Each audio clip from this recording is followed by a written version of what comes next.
My name is Nick Throlson, and I'm the owner of WebGuyNick LLC. I first got involved with my high school. I developed a website for them, and ever since then, I've been helping small businesses since 2008. A lot of business owners develop their website through Wix or Squarespace, and I don't really recommend using those platforms because having a web designer develop a website through WordPress, you have a lot more customization and a lot more flexibility on how to build your website. You're not using a cookie cutter format.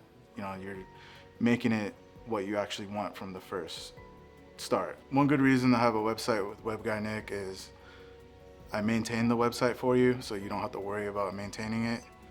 I do all the SEO, and I help your business get found online through search engines like Google, Yahoo, Bing. I make sure that all the search engines are covered so you don't have to worry about anything. When a client first contacts me, usually the first step is getting the domain name. Second step is sending me over the logo, images, and documents with information.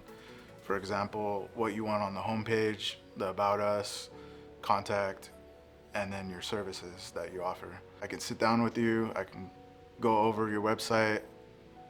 A lot of owners want to update the website themselves, so I design the website on WordPress, and it makes it easy for them to update it. You can find me at webguynick.com, and you can email me at nick@webguynick.com.